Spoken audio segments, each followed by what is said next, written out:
अस्सलामुअलैकुम दोस्तों, आजकल साइंस ने इतनी तरक्की कर ली है कि हम अगर कोई भी अजीबो गरीब चीज़ देखते हैं तो उसका साइंटिफिक व्यू हमेशा जानने की कोशिश करते हैं। पर हर चीज़ का जवाब हमें साइंस से नहीं मिल सकता, क्योंकि इस दुनिया में कुछ ऐसे फिनोमेना भी हैं जिनको समझ पाना साइंटिस्ट के लिए भी सर दर्द से कम नहीं है। आज की वीडियो में हम आपको ऐसे स्ट्रेंज फिनोमेना के बारे में बताने वाले हैं जिनके बारे में जानने के लिए साइंटिस्ट ने अभी तक खूब रिसर्च कर रहे हैं। और हाँ दोस्तों, और भी कुछ नया और खास जानने के लिए हमारे चैनल ब्रेन फैक्ट्स को सब्सक्राइब करना मत भूलिएगा। तो स्टार्ट करते हैं आज की इंटरेस्टिंग वीडियो को। Number 1, 2 sons over China. दोस्तों, इस पिक्चर को आप देख रहे हैं, ये पिक्चर चाइना में साल 2011 में कैप्चर की गई थी। इस पिक्चर में 2 सन नजर आ रहे हैं, एक ऑरेंज कलर का है और दूसरा सन येलो कलर का नजर आ रहा है। और दोनों ही सन के साइज भी अलग अलग हैं और ये सन एक दूसरे से कुछ ही डिस्टेंस पर नजर आ रहे हैं, जो हैरान कर देने वाली बात है।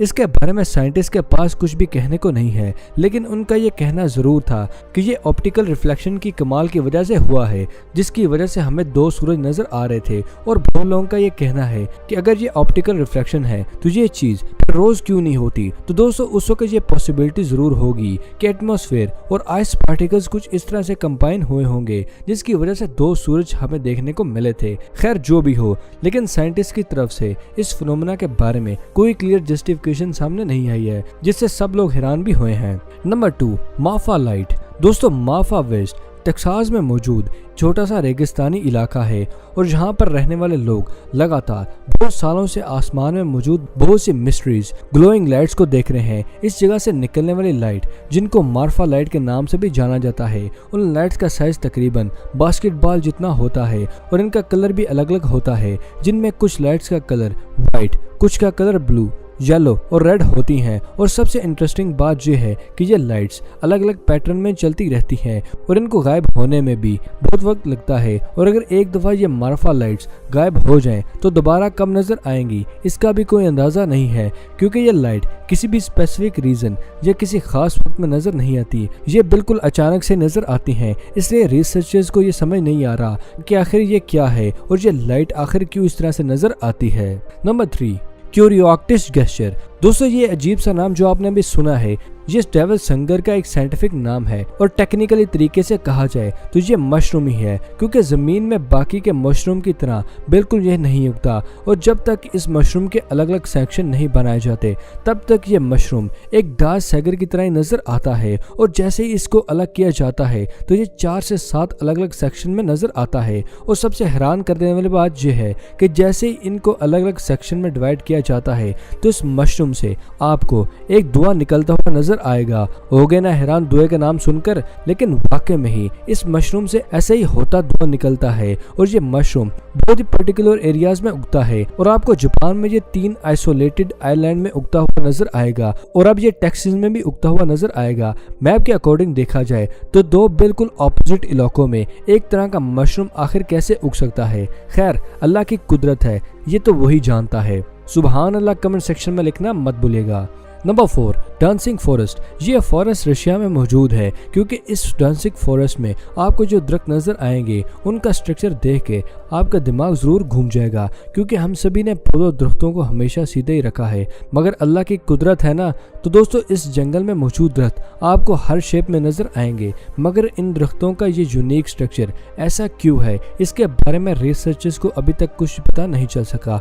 इन दरख्तों को साल 1960 में उगाया गया था और इसके बारे में मौजूद लोगों का ये कहना है कि यहाँ की मिट्टी की वजह से ये सब दरख्त अनस्टेबल हो गए हैं। और कुछ लोगों का ये कहना है कि मॉन्क्स ने दरख्तों को डैमेज किया है, जबकि ये दरख्त नए दिन के साथ ग्रो भी हो रहे हैं। तो वहाँ के लोग और भी ज्यादा कंफ्यूज हो रहे हैं। सब लोगों का इन दरख्त के बारे में अलग अलग व्यूज ही रहते हैं।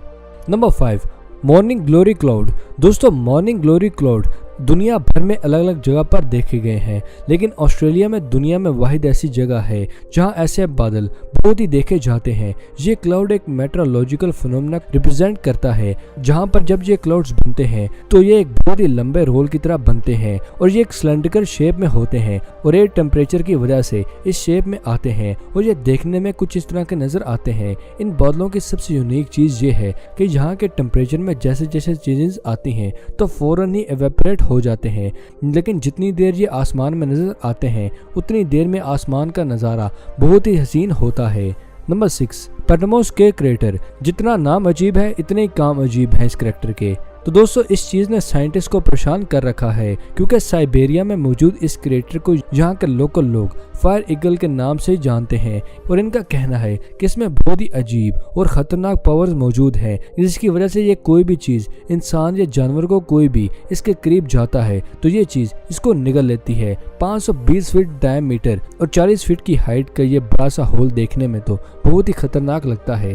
رشیا میں سال 1949 میں جیولوجسٹ نے اس کریٹر کے بارے میں یہ کہا تھا کہ میٹروز کے گرنے کی وجہ سے یہ بنا ہے، جو کہ تقریباً 1908 میں زمین پر گرا ہوگا۔ تو یہ تھیوری تب غلط ثابت ہوئی جب اس پر ایکسپیریمنٹ کیے گئے تھے، اور اس سے یہ پتا چلا کہ یہ آج سے تقریباً 500 سال پرانا ہور ہے، اور اسی وجہ سے سائنٹسٹ اسی سوچ میں ہیں کہ آخر یہ بنا تو بنا کیسے، جس کی وجہ یہ ہے کہ بہت سارے ایسے بھی ایکسپرٹ ہیں جن کا یہ کہنا ہے کہ یہ چیز سٹیم ایکسپلوژن کی وجہ سے بنا ہے، اور یہ بات کافی حد تک صحیح بھی ہو سکتی ہے۔ پر اگر یہ بات سچ ہے تو اس قسم کی اور بھی چیزیں اس ایریا میں موجود کیوں نہیں ہیں؟ ہے نا بھائی سوچنے کی بات۔ تو آپ اس کے بارے میں کیا کہتے ہیں ہمارے ساتھ ضرور شیئر کیجیے گا۔ تو دوستو اگر آپ کو ویڈیو ابھی تک پسند آئی ہے تو ویڈیو کو لائک کریں اور اپنے دوستوں کے ساتھ شیئر کرنا مت بھولے گا۔ نمبر 7، دا تھوسم۔ نیو میکسیکو کے ایک چھوٹے سے ٹاؤن میں رہنے والے لوگوں نے بہت ہی عجیب طرح کی آوازوں کو سنا تھا۔ یہ آواز ایک ہمونن نائز ہے جس کو ٹوئس یا ہم کا نام دیا گیا ہے۔ اس کے بارے میں پہلی بار یہاں کے لوگوں نے 90s کے سٹارٹنگ میں بتایا تھا۔ دوستو جب نیو میکسیکو کی یونیورسٹی کے ایک پروفیسر نے ایک سروے کیا تھا تو اس کے بارے میں یہ پتا چلا سکے، تب ان کو ایک بہت ہی عجیب چیز پتا چلی تھی، کیونکہ یہاں پر موجود لوگوں نے اس سروے میں حصہ لیا تھا، اور ان میں سے 2% لوگوں نے آواز کی سینسیٹیوٹی کو ڈیٹیکٹ کیا تھا، اور جن لوگوں نے اس آوازوں کو سنا ان کے گھروں میں سینسیٹیو اکوپمنٹ لگے تھے تاکہ ان اکوپمنٹ کی مدد سے وائبریشن اور ساؤنڈ کو ڈیٹیکٹ کیا جا سکے، لیکن اکوپمنٹ میں اس قسم کی کوئی بھی آواز نہیں سنائی دے گی۔ لیکن جہاں پر رہنے والے لوگ لگاتار عجیب سی آوازوں کو سن رہے ہیں، جن میں سے بہت سے لوگوں کا یہ کہنا ہے کہ یہ آواز بہت ہی آہستہ فریکوینسی کی ہوتی ہے اور لگاتار چلتی رہتی ہے، اور کچھ لوگوں کو یہ آواز کیوں آتی ہے اس کے بارے میں سائنٹسٹ جاننے کی کوشش کر رہے ہیں۔ وہ اتنا ہی ان چیزوں میں پھنستے جا رہے ہیں، جبکہ مختلف قسم کے ایکسپلینیشن بھی سامنے آئی ہیں، لیکن پھر بھی گورنمنٹ مائنڈ کنٹرول ایکسپیریمنٹ ہو یا انڈر گراؤنڈ ایکسپیریمنٹ ہو، اس کا پراپر جواب ابھی تک کسی کو نہیں مل سکا۔ نمبر 8، ٹورناڈو ان دا سی۔ دوستو جب بھی بات واٹر سپورٹ کی جائے تو اس کے بارے میں کہا جاتا ہے کہ یہ چھوٹے ڈائم میٹر والے کالم ہوتے ہیں جو لگاتار گھومتا ہوا واٹر سرفیس میں مل جاتا ہے، بالکل ویسے ہی جیسے ٹورناڈو پانی کے اندر بالکل ٹاپ پر ہاٹ کرتا ہے، اور واٹر سپورٹ گلوئنگ تھمبلز کلاؤڈ کی وجہ سے ہوتے ہیں، جس سے الگ الگ شیپ نظر آئے ہیں۔ پر کیا آپ جانتے کہ واٹر سپورٹ کے بارے میں جاننے سے بہت سے لوگ محنت کر رہے ہیں، مگر پہلے کے لوگ اس کو کوئی الگ ہی کرشمہ مانتے تھے، کیونکہ اس میں اگر کوئی بھی چیز پھنس جاتی تو وہ غائب ہو جاتی تھی، بھلے وہ مچھلی ہو یا کوئی انسان ہو، اس کے بارے میں کچھ بھی پتہ نہیں چلتا تھا۔ بہت بار ایسے جاندار بھی غائب ہوتے دیکھے ہیں جن کے بارے میں سوچنا بھی ہم انسانوں کے لیے تقریباً ناممکن سا ہے۔ دنیا ایسے بہت سے کرشموں سے بڑی پڑی ہے جن کے بارے میں ہم انسان چاہ کر بھی پتہ نہیں لگا سکتے۔ یہ تو اللہ کی قدرت ہے اور یہ اس کی شان ہے، اور وہی سب کے بارے میں جانتا ہے۔ ہم انسان جتنا بھی غور و فکر کریں اس دنیا میں کم ہے۔ امید ہے دوستو آج کی ویڈیو آپ کو پسند آئی ہوگی۔ ویڈیو پسند آنے کی صورت میں اور کچھ نیا جاننے پر ویڈیو کو لائک کریں اور اپنے دوستوں کے ساتھ شیئر کرنا مت بھولے گا۔ تو دوستو ملتے ہیں اگلی ویڈیو میں، تب تک کے لیے اپنا اور اپنے پیاروں کا خیال رکھیے گا۔ شکریہ، اللہ حافظ دوستو۔